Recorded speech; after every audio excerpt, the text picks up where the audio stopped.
Hello all my dear friends, my name is Rathore और आप देख रहे हैं नेचुरल फिजिक्स। सो आज के इस वीडियो में हमारा है lecture number 2 current and electricity class 9 का। ठीक है। सो आज के इस वीडियो में हम बात करेंगे इलेक्ट्रिक करंट और resistance, resistivity and Ohm's law. ठीक है। तो आज अगर बैकग्राउंड में कोई नॉइज आ रहा होगा तो प्लीज उसको अवॉइड करना। ठीक है, क्योंकि मेरे पास आज मेरे माइक नहीं है कुछ कारणवश। ठीक है। सो आज हम स्टार्ट करेंगे टॉपिक जो कि है हमारा इलेक्ट्रिक करंट। ठीक है, इलेक्ट्रिक करंट। तो बेसिकली इलेक्ट्रिक करंट है क्या? सुनो सुनो, अभी इलेक्ट्रिक करंट, इसके पहले की जो फर्स्ट लेक्चर में मैंने बताया था कि हम बोलेंगे कि करंट जो है ना वो कब फ्लो होगा। करंट कब फ्लो होगा? जब देखो सपोज हमारे पास एक वायर है, उसके अंदर जो इलेक्ट्रॉन्स है, तो वो सपोज पहले कोई रैंडम मोशन में थे और हमने जब उस पे पोटेंशियल डिफरेंस अप्लाई किया, मतलब हायर पोटेंशियल और लोअर पोटेंशियल, तो इलेक्ट्रॉन, ध्यान में रखो, इलेक्ट्रॉन जो है वो हमेशा lower potential to higher potential जाते हैं। बट इलेक्ट्रिक करंट जो होता है वो opposite of electron. Suppose electron की जो डायरेक्शन है जाने की, वो इस डायरेक्शन में इलेक्ट्रॉन जा रहे हैं, तो उसके अपोजिट डायरेक्शन में हमारा करंट जाएगा। मैंने ये आपको लेक्चर नंबर 1 में बताया था। ठीक है। तो अभी सुनो, अभी इलेक्ट्रिक करंट क्या है? Electric current is a flow of electron. आप सिर्फ इतना समझ लो कि electric current is a flow of electron। लिखने की जरूरत नहीं कि अपोजिट है फ्लो या वैसा कुछ लिखने की जरूरत नहीं, बस आप लिख सकते हो कि जब इलेक्ट्रॉन फ्लो होगी तब हम बोल सकते हैं कि यहां पर हमारा इलेक्ट्रिक करंट फ्लो होता है। ठीक है। तो देखो यहां पर हमारा इलेक्ट्रिक करंट जो है, current I define as a charge passing through a conductor. सुनो, हमारे पास एक कंडक्टर है, कंडक्टर वो बाद में देखेंगे, what is conductor and resistance वो बाद में। तो सुनो, हमारे पास एक ऑब्जेक्ट है जहां जिसके अंदर करंट जा रहा है, तो हम इलेक्ट्रिक करंट को कैसे डिफाइन करेंगे? सपोज हमारे पास ऑब्जेक्ट है एक, ये वायर इज ले ले और इसमें से करंट जा रहा है इस डायरेक्शन में। ठीक है, करंट जा रहा है इस डायरेक्शन में ये वायर के अंदर। तो फिर मैंने बोला कि करंट को हम डिफाइन करेंगे कि इसके अंदर से कितना चार्ज पास हो रहा है। क्या बोला मैंने? कि हम ये डिफाइन करेंगे कि कितना करंट पास हो रहा है, किससे? इसके अंदर से चार्ज कितना जा रहा है। मतलब दूसरा point, electric current is defined as the charge passing through conductor. आपके बुक में होगा, बट कंडक्टर अभी आपको पता नहीं होगा या पता होगा, अगर पता होगा तो लिख दो कंडक्टर, बट नहीं पता है तो आप यहाँ पर वायर लिख सकते हो, कोई भी ऑब्जेक्ट लिख सकते हो, वायर ऐसा लिख दो, देन तो कंडक्टर लिख दो, बाद में कंडक्टर समझ ही आ जाएगा। ठीक है।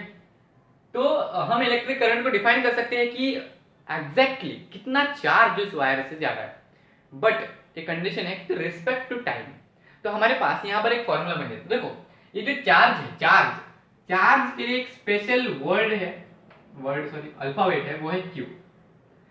क्यू चार्ज को डिनोट करने के लिए, चार्ज को क्यू से डिनोट करता है। ठीक है, इतना समझ गए? तो देखो हमारे पास एक फॉर्मूला है,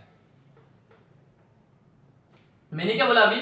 electric current is defined as a charge passing through conductor.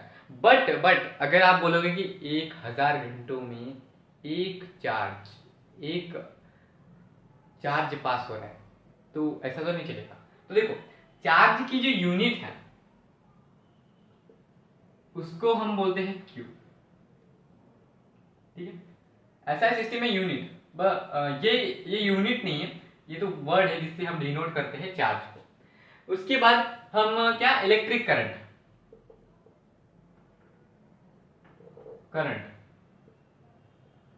Current को हम डिनोट करते हैं आई से। आई मतलब हम इलेक्ट्रिक करंट बोलते हैं, करंट ही बोल, ठीक। अभी चार्ज को हम थीटा नहीं है, सॉरी क्यू है, क्यू से डिनोट करते हैं, और करंट को हम आई से डिनोट करते हैं। बट क्या इनकी एसआई यूनिट है? क्या आपको लगता है इसकी एसआई यूनिट होगी? देखो भाई, एक ये जो चार्ज है ना, तो शायद उन्होंने एक साइंटिस्ट थे उस टाइम पे, तो उन्होंने शायद डिस्कवर किया होगा, इसलिए उनके नाम से चार्ज पड़ा है। चार्ज नहीं, चार्ज को हम डिनोट करते हैं कूलॉम से। कूलॉम एक साइंटिस्ट थे जिन्होंने शायद चार्ज का कुछ डिस्कवर किया होगा, ठीक है। अपने को उतना ज्यादा डीप में नहीं जाना। कूलॉम, और जो हमारा करंट है, हमारा करंट, तो उसको हम बोलते हैं एम्पियर।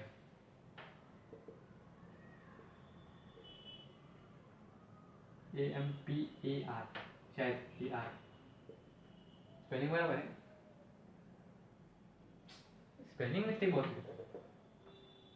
MPERE, ठीक है, एम्पियर।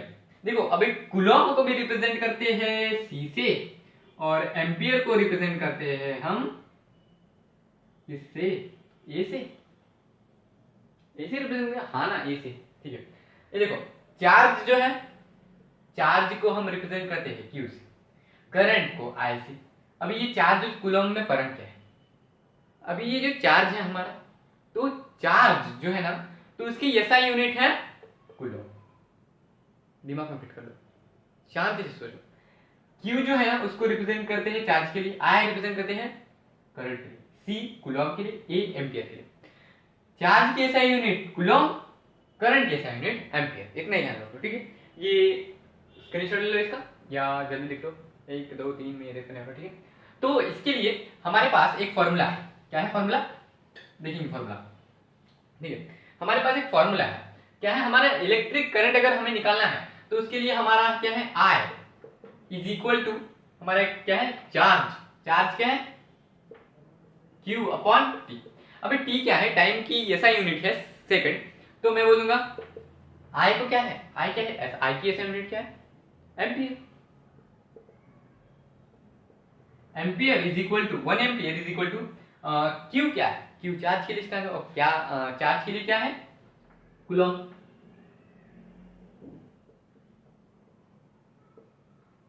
स्पेलिंग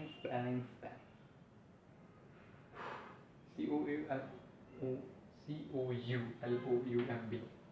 मैं यहाँ पर C लिखूंगा, ठीक है। कूलॉम अपॉन टाइम का यहाँ पर सेकंड आप लिख सकते हो, ठीक है। तो ये हमारा फॉर्मूला बन जाता है, जिसको मैं हम ऐसे लिख सकते हैं, A is equal to C upon S। यहाँ पर T लिखो चलेगा, ठीक है, T भी लिखो भी चलेगा। तो ये हमारा फॉर्मूला है इलेक्ट्रिक करंट को निकालने का। सपोज एक हम क्वेश्चन लिखेंगे छोटा सा, ठीक है, लिख लिए, आई होप सो, ठीक है। वीडियो को पॉज करके फिर से रिवाइंड करके लिख सकते हो। देख, हमारे पास एक क्वेश्चन है शायद बुक में, तो देखो, a current of 0.4 if flowing through a conductor of for 5 minutes, how much the charge will have passed through the conductor। देखो यहाँ पर है, एक करंट फ्लो हो रहा है, करंट फ्लो हो रहा है हमारा, जो कि है 0.4 एम्पियर, शायद 0.4 एम्पियर, हाँ। तो flow through a conductor for 5 minutes. जो हमारा टाइम है 5 मिनट के लिए फ्लो हो रहा है, और क्या है? How much charge will pass through. हमें फाइंड करना है चार्ज। चार्ज मतलब Q, Q हमें फाइंड करना है। देखो हमारे पास फॉर्मूला था अभी, जो कि था I is equal to Q upon T। हाँ, अभी आप मत बोलो कि वो I नहीं था, वो वहां पर था हमारा ampere is equal to coulomb upon time. तो देखो दोनों सेम है। तो देखो हमारे पास चार्ज कितना है? 0.4, तो मैंने लिख दिया 0.4 इज इक्वल टू Q हमें डिफाइन करना है, तो Q यहाँ पर अपॉन टाइम कितना है? 5 मिनट। अरे भाई ये मिनट है, मिनट पर ऐसा है सेकंड है, तो सेकंड में कन्वर्ट करो। सेकंड 5 इंटू 60, 6 फायदा कितना होता है? 300 सेकंड, ठीक है, 300 सेकंड, 300 सेकंड हो गए। तो ये हमारा हो गया, यहाँ पर आएगा, मल्टीप्लाई होगा 300 into 0.4 is equal to Q, मतलब चार्ज। तो हमारा चार्ज होगा, ये एक जीरो इसको हटाने में लगा तो 4 3 12 और 120, सो ये आएगा 120। अभी मुझे बताओ कि चार्ज किस में लिखते हैं? चार्ज लिखते हैं हमारा कूलम में, तो ये हमारा चार्ज आया 120 कूलम, ठीक है, ऐसा यूनिट। आई होप सो इतना आपको समझ गया होगा, ठीक है। तो नेक्स्ट बढ़ते हैं हम रेजिस्टेंस एंड ओहम्स लॉ, ठीक है। रेजिस्टेंस अब थोड़ा जल्दी जल्दी करने की कोशिश करेंगे लेक्चर। भाई तो जल्दी इरेज हो जा, ठीक है। क्या है हमारा resistance? Ohm's law, OHM, ohm's law. देखो जॉर्जियो सिमन ओम्स, ये एक साइंटिस्ट थे जिन्होंने ओम्स लॉ निकाला है। तो देखो इसको पढ़ा जाता है ओम्स लॉ, बट एक्चुअल में है ओहम, OHM, ओहम्स लॉ, हाँ ठीक है। तो ओम नमः शिवाय वाला ओम नहीं है, ओहम्स लॉ है, ठीक है। तो उन्होंने क्या बताया था कि जो रेजिस्टेंस होता है, the relationship between the current flow through a wire. देखो the relationship between the current flow through a wire, अभी एक जो हमारा करंट है वो एक वायर से फ्लो हो रहा है, ठीक है, obviously, and the potential difference between its and is directly proportional. उन्होंने उनके लॉ में बोला था कि जो हमारा करंट है वो डायरेक्टली क्या प्रोपोर्शनल है किससे? वो पोटेंशियल डिफरेंस। अब देखो अगर पोटेंशियल डिफरेंस हाई होगा तो हमारा चार्ज, हमारा जो करंट है वो बहुत ज्यादा होगा ना। तो हमने बोला कि हमारा जो इलेक्ट्रिक करंट है वो प्रोपोर्शनल है वोल्ट से। अभी देखो वोल्ट हमारी जो यूनिट है वो है हमारा पोटेंशियल डिफरेंस की। हमारा जो दोनों पोटेंशियल है, high level to lower level जो पोटेंशियल डिफरेंस है, तो उसे हम नोट करते हैं V से। I is directly proportional to V, ठीक है। यहाँ पर हमने इतना बोल दिया। तो अभी जो I है, अब ये प्रोपोर्शनलिटी का साइन अगर हमको कैंसिल करना है तो हम इक्वल लाएंगे और K को हम कांस्टेंट लेंगे, ठीक है। I is equal to KB। यहाँ पर ये जो K है ना, तो लिख दो ब्रैकेट में कि constant of proportionality, K is constant of proportionality, proportionality, ठीक है। इसके बाद अगर मुझे क्या लगा कि ये K को इधर शिफ्ट करेंगे, इक्वल की इधर क्रॉस करेंगे, तो वो ऐसे तो होगा I अपॉन K, बट हमें 1 अपॉन K भी लिख सकते हैं कि into 1 upon K is equal to V, ठीक है, समझ गए? तो ये जो हमारा 1 अपॉन K है वो क्या है? रेजिस्टेंस है भाई, वो बाद में बताऊंगा क्यों रेजिस्टेंस है। 1 upon K is a resistance, is R means resistance. अभी रेजिस्टेंस क्या है वो भी बताऊंगा, ठीक है। So I into R is equal to V। So हमारे पास फॉर्मूला आ गया V is equal to IR, ठीक है। या हमारे पास दूसरा फॉर्मूला है R is equal to V upon I।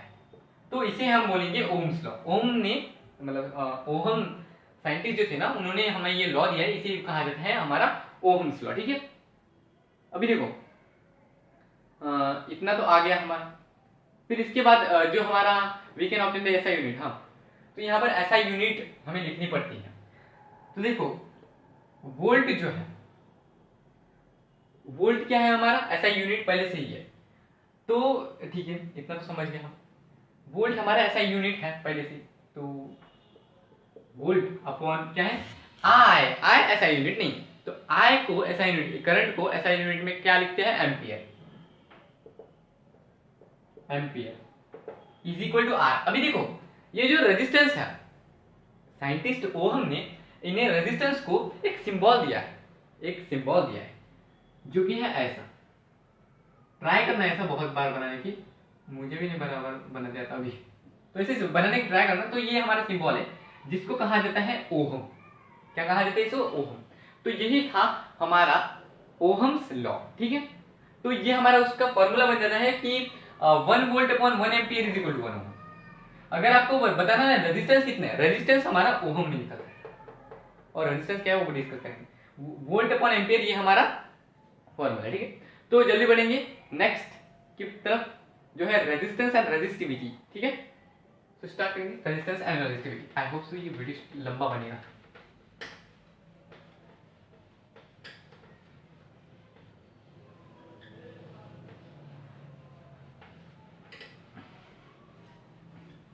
Resistance and resistivity. अब देखो रेजिस्टेंस एंड रेजिस्टिविटी है क्या। देखो अगर हमारे पास एक ऑब्जेक्ट था, एक आयरन था, कुछ तो भी था, एक स्टील की रॉड थी, तो उसमें कुछ नहीं था। पहले जो इलेक्ट्रॉन थे ना वो रैंडम मोशन कर रहे थे, इधर उधर जा रहे, ये इधर की शेल में जा रहा है, वो उधर की ऑर्बिट में जा रहा है, मतलब एक रैंडम मोशन चल रहा था इलेक्ट्रॉन्स में। तब क्या हुआ कि अचानक हमने क्या कर दिया, उन दोनों को पोटेंशियल डिफरेंस अप्लाई कर दिया। एक एंड को हमने दे दिया पॉजिटिव और नेगेटिव, ठीक है, पॉजिटिव और नेगेटिव पोटेंशियल डिफरेंस अप्लाई कर दिया। तो अचानक क्या हो गया, हमारा हमको पता है कि जो अगर हमने पोटेंशियल डिफरेंस अप्लाई किया तो जो हमारे इलेक्ट्रॉन होंगे तो वो लोअर लेवल को हायर लेवल ट्रांसफर करेंगे। मतलब हमारा जो इलेक्ट्रॉन होगा, बेचारा इलेक्ट्रॉन, तो वो जाएगा इस डायरेक्शन, ठीक है, और करंट फ्लो होगा इस डायरेक्शन। करंट इस डायरेक्शन में फ्लो होगा। और अगर भाई जितनी स्पीड में ये इलेक्ट्रॉन इस डायरेक्शन में जाएगा उतनी स्पीड में ये करंट इस डायरेक्शन में आएगा। और जाते वक्त क्या कोई एटम इसको रास्ते में नहीं मिलेगा, कोई ऑर्बिट इनको रोकने की कोशिश नहीं करेगा, कोई आयन, सपोज ये इलेक्ट्रॉन जा रहा है और दूसरे की ऑर्बिट में गया, दूसरे के एटम को टकराया, ठीक है, दूसरे के एटम को टकराना हो सकता है, कोलिजन हो सकते हैं एटम और इसके बीच में, तो क्या इसकी स्पीड कम नहीं होगी? जाहिर सी बात है कम होगी, आयन से भी टकरा सकते हैं, तो इसकी स्पीड कम हो सकती है।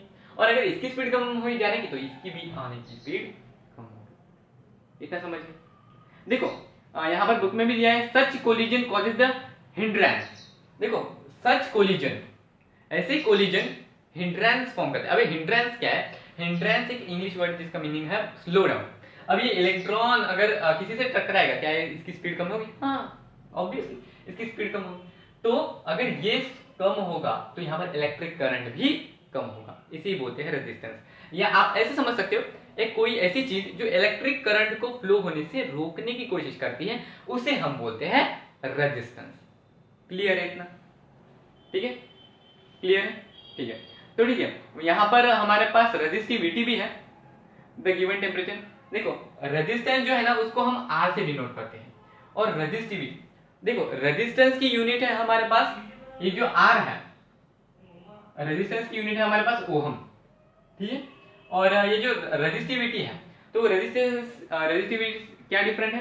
तो a given temperature the resistance of R of the conductor depend on the length.